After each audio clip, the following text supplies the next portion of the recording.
Jay asked me to really speak on the issue of diversity and inclusion in the physician scientist pathway.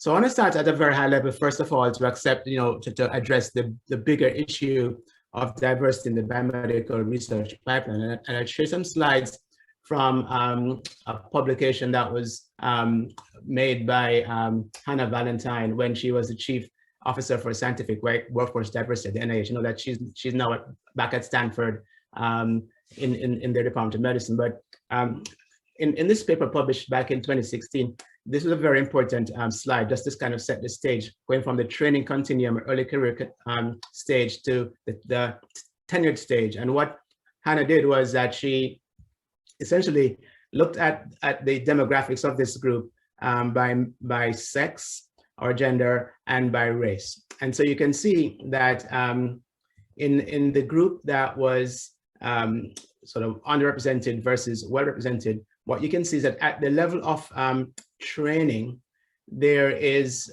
within the pipeline, there is diversity that you can see in the underrepresented women, less so in the men. But the important point that as you go across the continuum into the early career and into the full professorial ranks, there's a significant rearrangement of the deck chairs, as it were, such that in the most advanced stage of one's career, there was an overrepresentation of men and overrepresentation of men from the majority. I put the slide up just to kind of also speak to the issue of medical school faculty, which again, many of you are aware of, but this is slightly dated AAIMC data. But again, just to really make the point that if you look at the demographics of the faculty in schools of medicine, the majority of medical school faculty members are white. The next large group are Asians. And then you can see that Hispanics and African Americans really represent 5.5% and 3.6% respectively of faculty within schools of medicine. Now, this is the class of 2022, because as we think about the physician scientist pipeline, as we think about diversity of the physician scientist workforce, we really have to be very cognizant of the pipeline. And so here is the class of 2022 based on AAIMC data.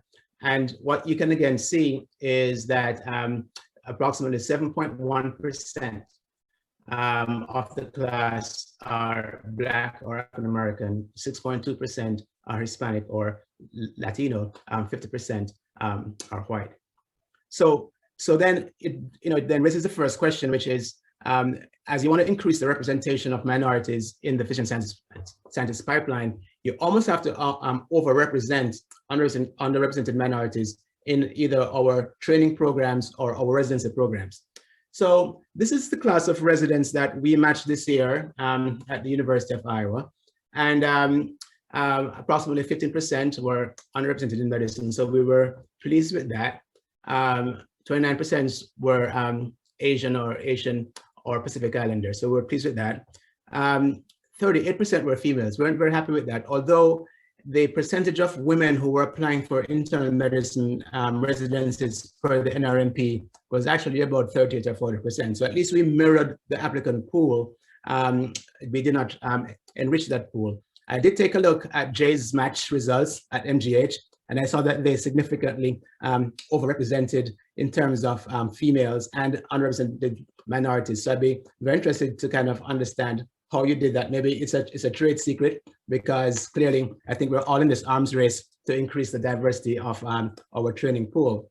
Nevertheless, I blogged about this in my one of my weekly blogs to the department, and I got a very interesting comment back at the bottom.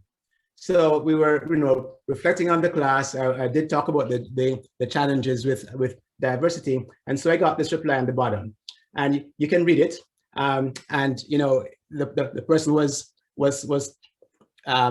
congratulating us for what we did, but also kind of reflected back on what diversity at Iowa potentially may have looked like back in 1979.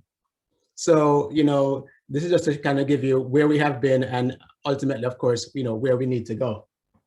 So coming back to the paper by Dr. Valentine, where she really looked at what was the NIH doing in terms of addressing this, this gap in diversity. And I think this slide on the bottom right is really quite important in showing that a lot of the focus that was diversity driven at the NIH was really at the training stage, and a lot of the general support to encourage the entry into the biomedical research pipeline in the postdoctoral or early career stage were not necessarily strictly focused on increasing diversity in that group of individuals. A brief word about federally funded programs that address the physician scientist pipeline. As many of you know, and I know that there are many MSTP directors here, there are 50 MSTP programs that are funded across the United States by NIGMS. And in addition to that, there are 25 additional programs in medical schools that do not have MSTP programs, but are self-funding MD, PhD programs. So there is certainly significant activity nationally in terms of developing a pool of physician scientists at the level of medical school training. More recently, the NIH funded the R38, our STAR program, really inserting a dedicated research block into the classical residency programs. So far, 25 have been funded, and they've been funded by 4 respective institutes. And the map on the bottom right shows you those areas of the country that currently host at least one or more of these R38 STAR programs. But again, the point I want to make here is that this is certainly addressing the pipeline. It's not, these programs are not necessarily strictly addressing the issue of increasing diversity within the physician scientist pipeline. So there was this NIH workforce that has really brought about, as part of a strategic planning process, a number of action items by the NIH. Let me just show you some data from that report, which I think is actually very telling if you haven't seen this data before. And what they did was they looked back in 2013 and then looked at what was happening in 2018 and looked at both the number of funded grants versus by demographics, and also looked at what the gap, the funding gap was. And specifically what that means is that if you are in one of these categories, what is the likelihood, what is the percentage of applications or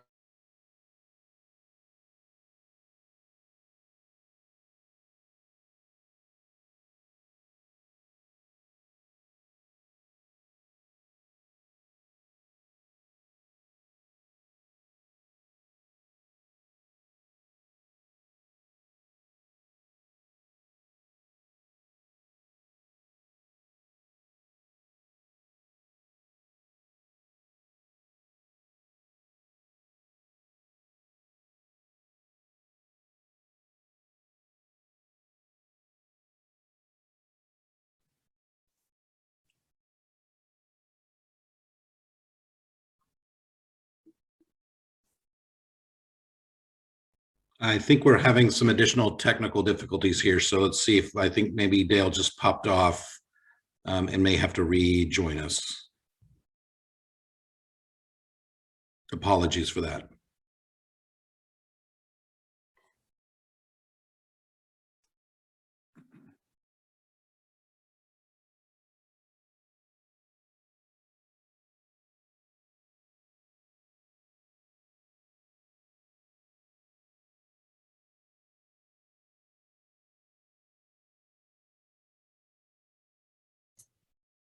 Wonder if there's any storms going through Iowa at this time.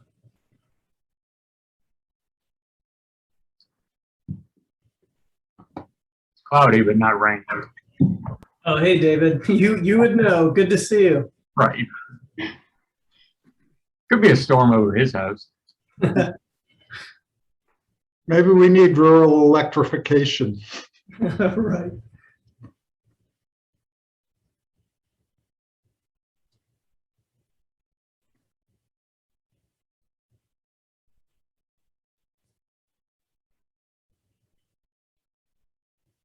I don't see him hopping on yet. Is Skip Brass still on?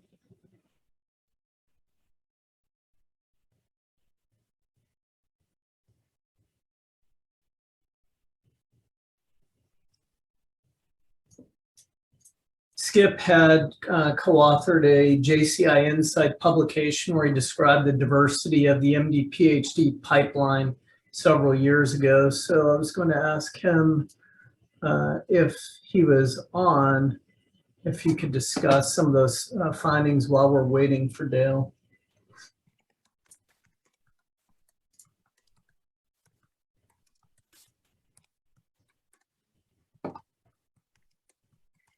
I think Miles is on. Wasn't he on that manuscript with Skip? He was on that. I didn't notice Miles on here. Miles, are you here? I am here. Hey, perfect. Miles, do you want to take a minute while we're waiting for Dale and just summarize that? How's that for putting you right on the spot? Thanks, Robin. Anytime. I know Miles appreciates me. Oh, yeah. And go ahead and introduce yourself, Miles, if you could. I'm Miles Akabis. I'm the MSTP director at the Albert Einstein College of Medicine. And Skip and I sort of co-authored a large analysis of the outcomes of MD PhD program graduates based on a national survey of graduates. And we analyzed the outcomes data based on both sex and on race ethnicity. And the striking thing was that there was not a big difference in the outcomes of underrepresented in medicine graduates and majority graduates in any significant way, except in their NIH grant funding. The same percentage had gone into academia versus private practice. The same percentage of research effort was reported, but the underrepresented graduates had significantly less NIH grant support than the majority graduates. So that was really one of the striking findings that we had from that work in terms of disparities. I would say that the issue of bringing more underrepresented students into MD PhD programs in large part comes down to saying that the quantifiable data that we have for applicants does not predict who will be fabulous and who will be just fine. And when we pay attention to the numerically quantifiable metrics, GPA, MCAT, research publications, the outcome is we discriminate against underrepresented applicants who often come from less affluent backgrounds, have more of a need to work during their undergraduate training, and therefore don't have the same academic record. And if you let them into the program, we have 30 to 35% underrepresented students in our program, because we basically say, if you have an MCAT score of 500, you're going to do fine in the program. And we don't care if it's 500 or 525. US News and World Report cares, and the dean cares because of that. But we actually don't care. And we get a much more diverse class and a much, more interesting class. And they do just as well in the program. So, Miles, yep. Can you comment on, I mean, this survey obviously was completers, and you did try to assess the quality of non-completers of the survey. Jose, can I interrupt you for 1 second? Because Dr. Abel looks like he's back on. So let me turn it back to Jay and we can discuss this in the discussion setting. Thank you. See, I don't see, you saw Dale jump back on? Yep, I see him in the participants list now. Yeah, I'm sorry. I'm on my iPhone. I just got this, the worst thing you want to get when you're on a Zoom, it says network failure. So unclear what's happening to my internet provider, which is really kind of, Murphy's Law manifest. But what I would do though is, I will continue with my presentation. Obviously, I can't share my slides with you over my phone, and I'm happy to send the slides on afterwards for you to reflect on that. But I think that I will just continue until my network is restored. So what I thought I would have, I'm not even quite sure where I cut off, but I think I cut off somewhere where I was talking about NIH funding rates by ethnicity. And I don't know if you had heard me talk about the K grants versus the R grants. Was I still online at that point? No, not you. That's we had not heard that from you yet, Bill. Okay, so let me just see roughly where I fell off. Did you hear me talk about the R38 programs? Yes, you did talk about that.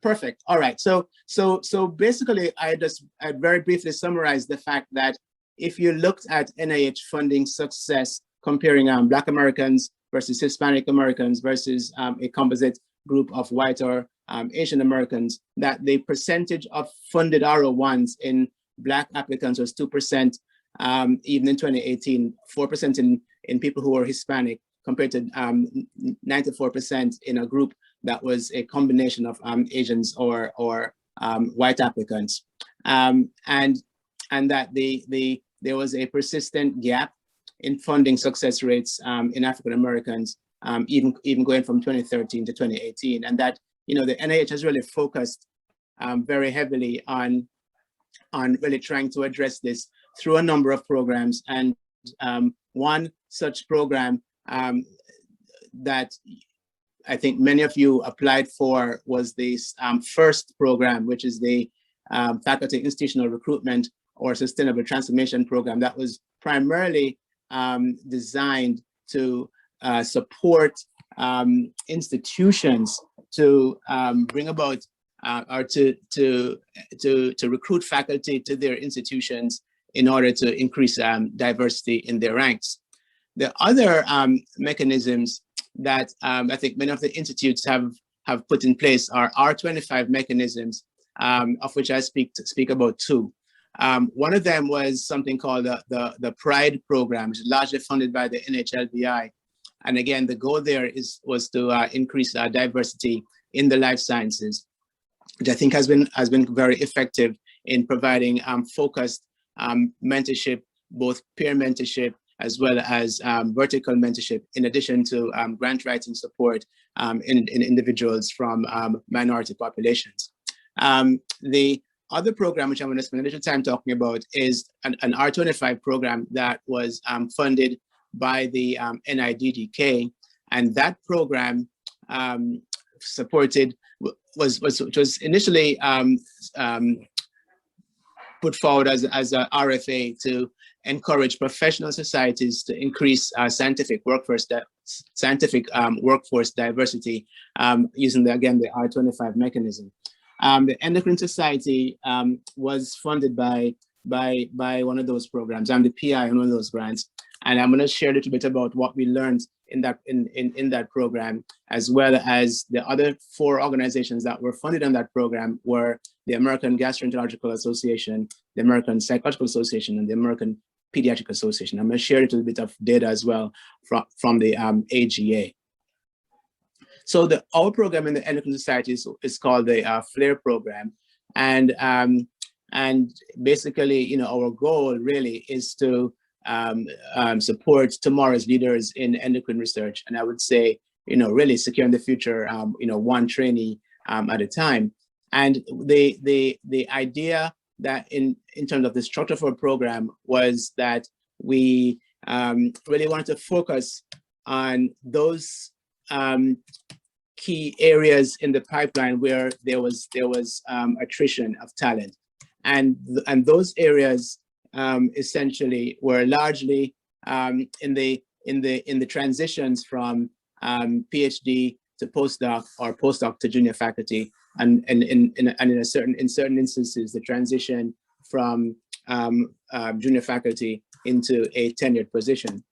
And essentially we put together a program that really was multi-dimensional, that not only did the usual things in terms of, support with, grant writing and so forth, but really also focused very heavily on ensuring that individuals acquired critical skills that would actually enable them to navigate the professional and academic network in order to ensure that they ultimately were successful. And the program had really three components. There's actually a 3-day residential leadership training workshop, an internship program where fellows in the program were integrated into the governance of the endocrine societies. So were asked to participate in various committees. And in addition, there was an active mentoring network program as well, with funds to support a visit to a mentor institution. Since this program has been put in place, we have trained over 150 fellows through the program, roughly at their career stage at entry. Approximately in the current class in 2020, about 25% were junior faculty, and about 35% were fellows, split roughly half and half between clinical fellows and postdoc fellows, and then the remaining cohort were graduate students. And if we looked at the race and ethnicity of that cohort, 43% were Hispanic, 47% African American, and 4% were designated as other, 5% Asian. That's the average of the cohort between 2013 and 2020. Now, if we looked at their gender distribution, 29% of the entire cohort were male, 71% were female. And one of the things that we did at the onset of the program was to do really an entry and exit evaluation. And just at a very high level, the summary is that we clearly saw that what we did in the program clearly had a positive impact on the perception of the ability of our trainees ultimately to be successful. So specifically, we looked at sort of 4 points before and after the workshop using a scale of 1 to 5. And the questions that we asked were, and these were linked, these are also linked to the content of the program, but specifically we asked, number 1, how much did they actually understand themselves? Because one of the things that we learned fairly early on, and I think that many of you would also agree with this, is that amongst many individuals from minority backgrounds coming into a career in biomedical research, there is a significant lack of confidence in terms of whether or not they feel that they have the personal skills and attributes to succeed within that. And so we actually spend a significant part of the in-person workshop focusing on sort of personality inventories and assessment and coaching, leading up to before we actually start the more didactic part of the curriculum. So the scores before for understanding yourself was a mean of 3.2. After the program, it went up to 4.3. Again, 5 is the maximum. The scores for marketing yourself and being successful in job negotiation began at 3.1 and ended at 3.994. Building a research team started at 3.43, ended at 4.1. And securing grant funding began at 2.66 and ended at 4.06 by the end of the participation in the program. Some additional lessons that we learned that really spoke to and predicted success of our fellows was that peer mentorship was really, very important and vital to success. Identifying mentors who were sort of trained to be good mentors, but also, I would say, activist mentors as well, was very important. We really had to, deal head on in many cases with the imposter syndrome. And then, given our fellows and trainees the flexibility to really work on network building skills, both within the fellowship program and, of course, within the broader mentorship opportunities that were provided through the Endocrine Society. So we then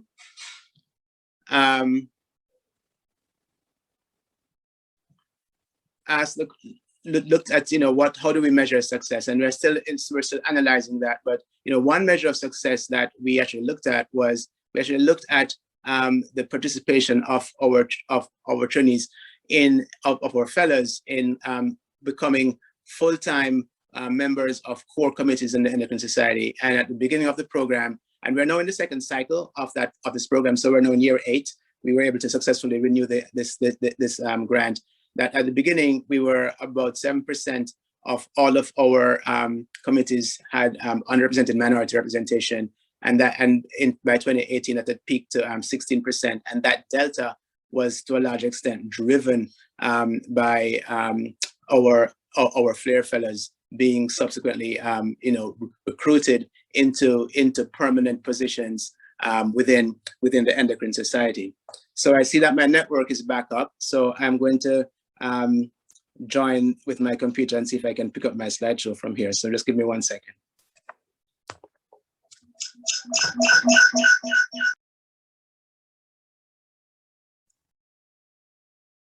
While Bill does that, I thought I would maybe just share, because he had made just a shout out in terms of thinking a little bit about the residency, the incoming group for our interns over at MGH in the Department of Internal Medicine. And I would say one thing was, it was really under the remarkable leadership of Carrie Sokol, who is here on this call, who is our physician scientist training program director. And we really took on throughout the entire department really an effort to try to make sure that we were thinking about the applications in as much of a holistic process as well. So kind of echoing some of the comments that were made earlier, recognizing that people needed to get credit for a lot of different things. And if you simply used step 1, step 2 scores as the surrogate by which you actually identify individuals, you're going to leave a lot of people on the sides. And so we were very engaging in that way. More after Dale finishes up. Go ahead, Dale. Are you seeing my slides now? We can, yes. Okay, great. And again, I thank you so much for your patience. This is like Murphy's Law on steroids. Not only do we have a Zoom hiccup, but then your network goes down in your neighborhood, which is great. Anyway, I think we've had really very good outcomes in terms of participation in our organization. And I'm going to show you some success stories. So Lindsay came to the program as a graduate student. She is now a faculty member at the City of Hope. Michael Burton is a faculty member at the University of Texas in Dallas. He's now also a vice chair of a very important committee within our Endocrine Society, focusing on basic science. Joshua Joseph is an assistant professor at the Ohio State. He came to us as an endocrine fellow at Hopkins, and has really been doing very well at multiple levels. Some of you, I think, Jay, you probably know Camille very well at the MGH, who's also NIH funded and now having a significant leadership program within your institution, is also a graduate of our FLAIR program. Dana Cruz, when she came in, had absolutely very little confidence that she could make it as a tenure track individual, and she's now in a tenure track position at LSU. Another person, Stan Andres, who is, I think, an incredibly inspiring individual, who is on the faculty at Howard University, and also directs a nonprofit organization really focusing on incarcerated individuals who were at some point in prison, he was also at some point in his life incarcerated and was told he had no future, and really has really passionately focused on re-entry into the pathway. Milay was an endocrine fellow when she came to us. She's now, having a leadership position in the Business Society. And then importantly, as we have evolved over the years, we have brought our fellows back as faculty into our program because we think that it's incredibly powerful that our fellows then become mentors and role models for the next generation in this program. I'll give a quick shout out to Hedira de Rivera, who is now on the intramural branch of the NIH, leading one of their groups looking at neuroendocrine tumors. So I think what we learned from this is that it really is important to have a multifaceted, multidimensional program with significant levels of mentorship, both vertical and peer mentorship, and active networking in order to propel the success of these programs forward. And so, we're very proud of this program within the Endocrine Society, and it really has been a very strong indication of what you can achieve in terms of enriching the pipeline with individuals who are URMs. Now, the things that we learned about preventing leakage was building and training effective mentors, building a community of peers, really working on skills development in terms of networking and communication, and active mentoring and review in terms of very practical career development issues and grant writing. Now, the AGA also competed at the same time that we received our renewal. And so they have a program that they call the Forward program, also funded by this R25 mechanism. And this is really focused on physician scientists in gastroenterology. And you can see here that their goal is to increase the network with URM leaders to shape the future of academic medicine in that particular subspecialty, and as well as focusing on skills training, etc., and grants writing support, as you can see here on this table. And they have 10 individuals going through that program right now. These are they, and you may actually recognize some of them from your own institutions. And Baron Cryer at UT Southwestern is the principal investigator of this R25 award. Now, what is very impressive in that program is that they have a very intense leadership development program that all of the fellows in their program go through. You can see it summarized on here, but a few things to point out is that a big emphasis on leadership, a big emphasis on identifying mentors. There's active executive coaching for all of these trainees as well, and ongoing assessment, as well as, of course, very intensive grant writing support throughout this process. And if you actually look at the demographics of their inaugural class, is summarized here. Again, 70% were female, 50% Hispanic, 40% Black, 10% identified as mixed race, 80% were MDs, 20% were MD PhDs, and you can see their career stage at the time of entry, and importantly, their funding status at the time of entry into this program.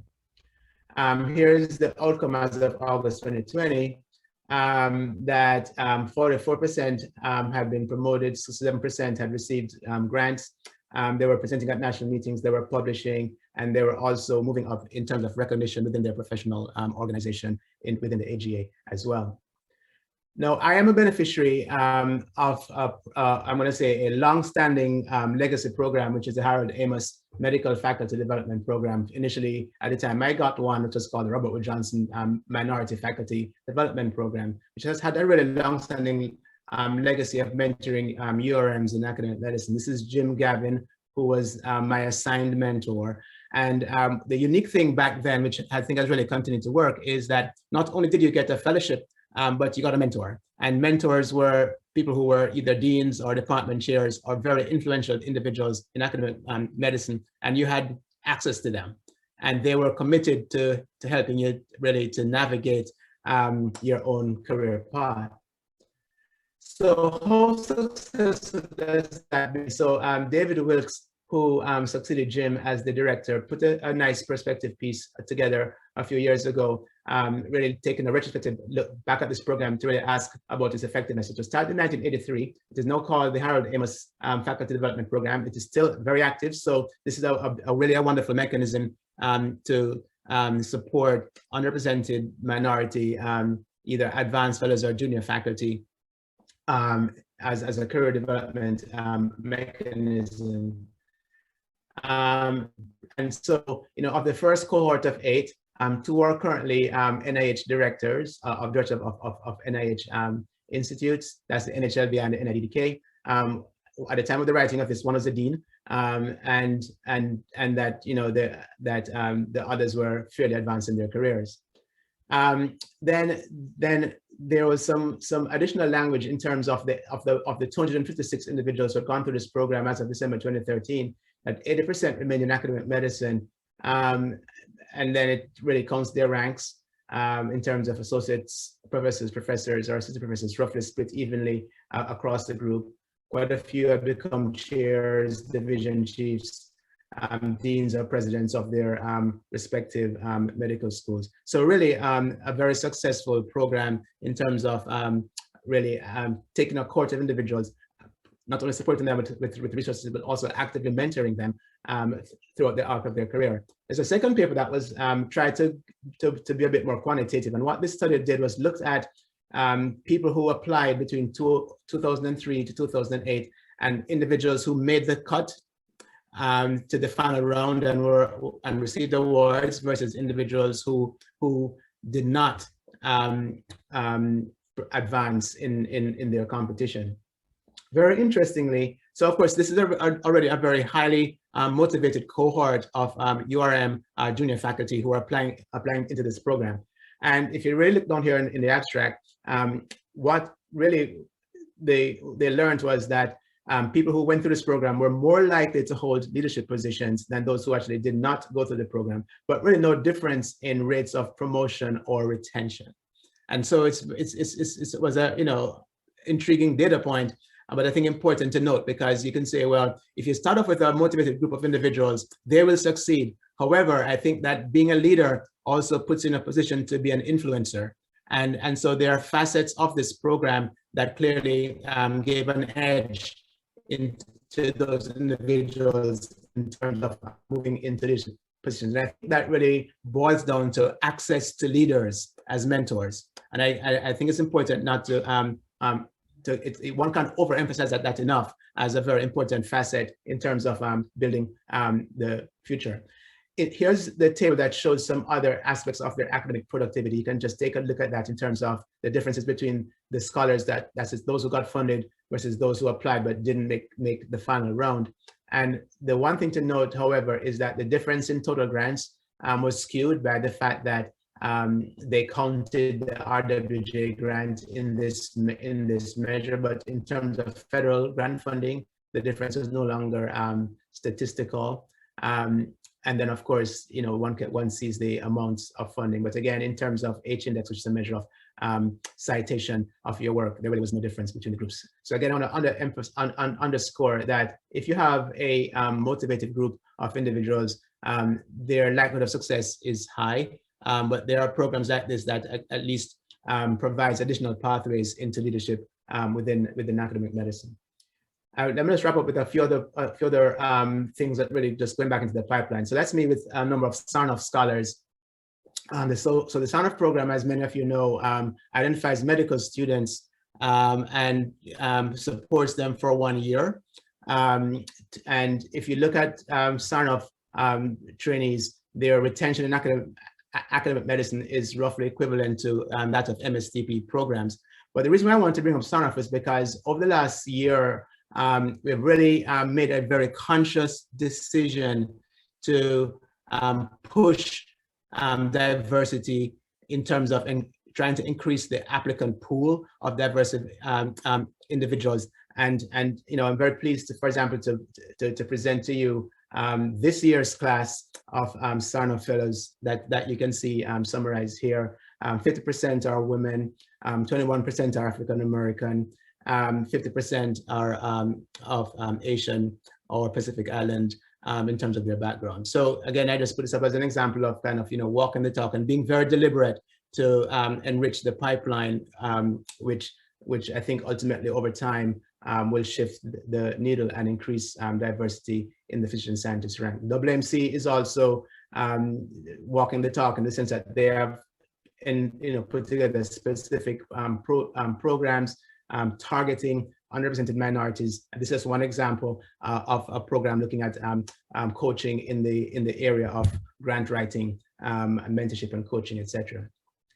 Now, the Howard Hughes Medical Institute has this Hannah Gray Fellows Program, again, not targeting physician scientists, but targeting diversity in the life sciences. It's been up a few years, and they have been very successful in really garnering tremendous talent into the pipeline. The reason why I show these pictures is because I have a pop quiz, which is guess how many of these were physician scientists awardees.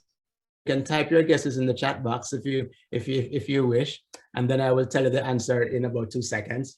There were 2, and so that's not to, and there are obviously many reasons for this. This is very competitive, clearly, but again, it just I think sort of reflects the ongoing challenge, but also I think the opportunity for all of you who are focused on physician scientists is, be aware of mechanisms like this. One of the 2 physician scientists in the program, I actually informally mentor one of them. But I think that, there are opportunities that across the scientific spectrum, there's this recognition that we need to increase diversity in the pipeline, and we need to leverage our physician scientist trainees who are trainees of color into these pipelines and into these competitions as the opportunities arise. So it's not a sprint. I mean, so that's Usain Bolt. I'm from Jamaica, so he's one of my heroes.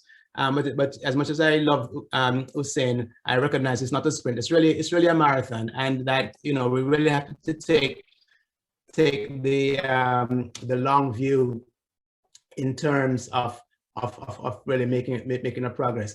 Let me just end on this 2 other, I think very inspirational stories, which is that we have to even go back further, into even the pre-medical school pipeline. And I had a chance to meet with Shaq recently, who was formerly within the VA research office, but now has become more entrepreneurial. But he's very committed to paying it forward, and he's found this Future Kings biomedical training program, where in the Baltimore, DC area, he is actively mentoring both high school as well as undergraduates into science. And he has, and again, this slide is focusing on the high school work of that. And again, taking at-risk individuals who potentially, without the direct focus mentoring, would probably not have chosen a STEM career, and has been really quite successful in getting them to embrace science as a career and working towards entering college. He's been very successful in getting funding for this. And then the last story I'll share is that one of my own postdocs, AJ Hinton, is actually on his way to Vanderbilt this fall as an assistant professor. And he really has been just incredibly passionate about diversity, equity, and inclusion. Now, the way I run my lab is that, I open it up to undergraduates, and I try to enrich it to underrepresented undergraduates as possible. So AJ came to my lab and really just bought into this mission. And so, he's very proud of what he has done in his training. So he shared with me some of his slides of some of his various trainees and awardees within the University of Iowa. So for example, Taha Abdul Kareem, first generation immigrant from Sudan, is now actually a postback in my lab, but his future plans is to do MD PhD work. Margaret Mungai, first generation immigrant, she got a Fulbright. She's also wants to do an MD PhD. I'm not gonna go through everybody's name here, but just to say that starting early in the pipeline is absolutely critical, as well as everything else that I discussed before. Once people are actually within the pipeline, here are 2 of the people he's most proud of. I'm proud of them too, of course. I'm introduced to Margaret and of course to Inez as well. Again, both of whom are aspiring towards MD PhDs. So it just in wrapping up, then I hope that's what I've tried to convey in this technology challenge presentation, is that the success stories in sustaining diversity, equity, and inclusion in the physician scientist pathway will really ultimately be achieved one trainee at a time. And if you remember nothing else from my talk besides how to navigate your iPhone and your laptop when your network goes down and when Zoom blows up in your face, is that I think it's very important for all of us to have a deliberate, proactive approach to lifelong mentoring of our trainees, and to really go the extra mile in terms of not only identifying the individuals, but also looking at the way that we recruit into our residency programs, and then deliberately reaching out to, don't assume that somebody will just automatically be interested in being a physician scientist, but really reaching out to them, getting them engaged, identifying mentorship, and very actively mentoring them throughout at least that part of their career, that each of you as program directors will have a chance to work with them very closely. So again, thank you very much for the opportunity and the invitation to give the opening lecture in this very important session.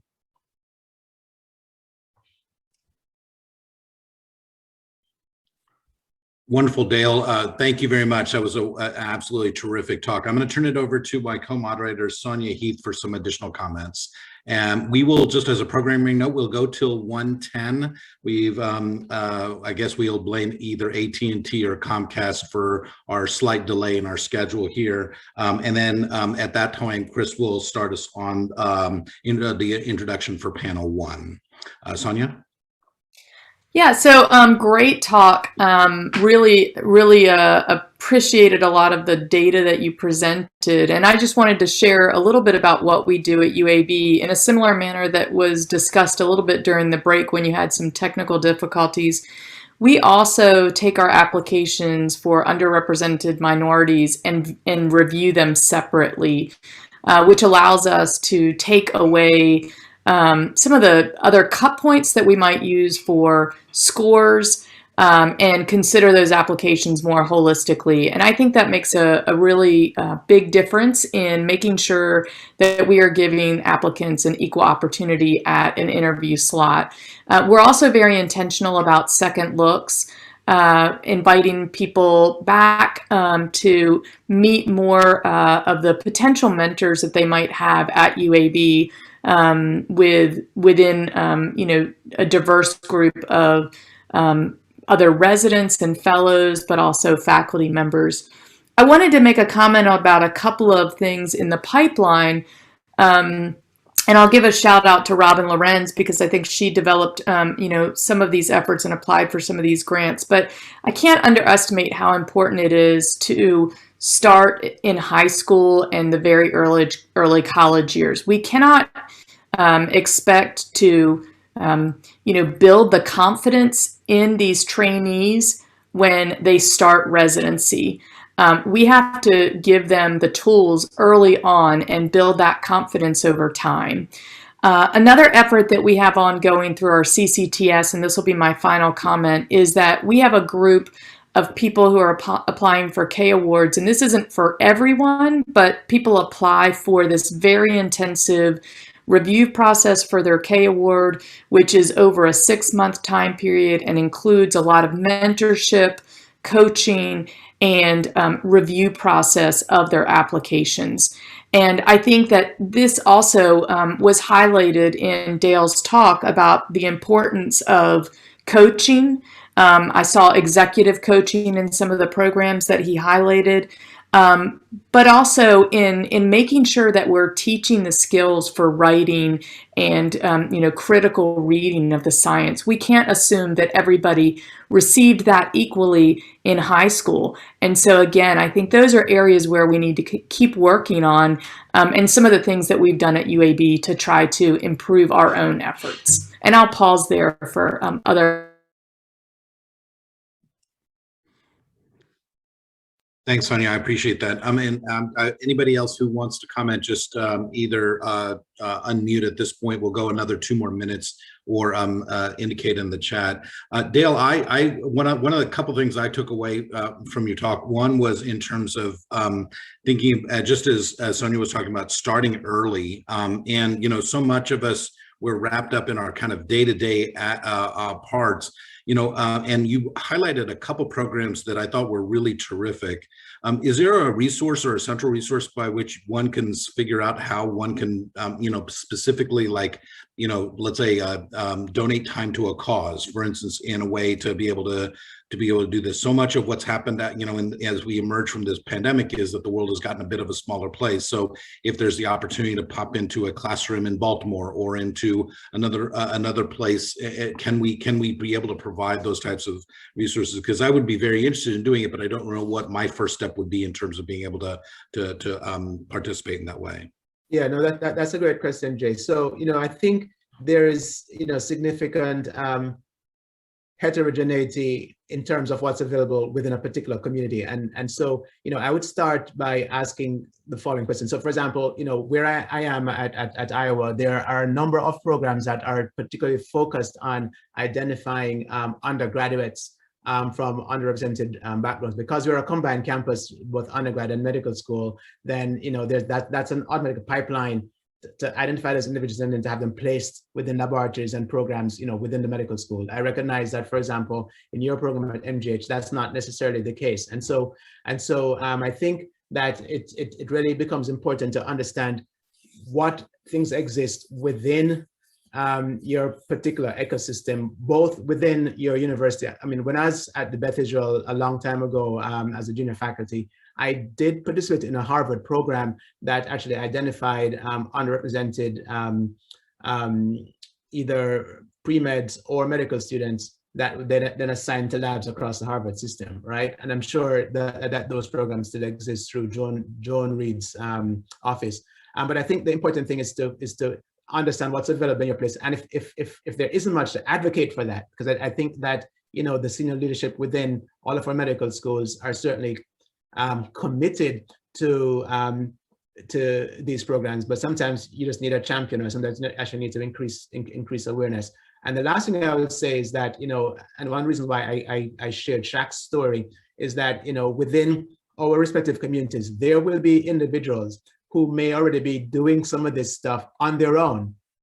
And so, identifying who they are, and then, bringing conversations around partnership to the table, I think could also be, very important as well.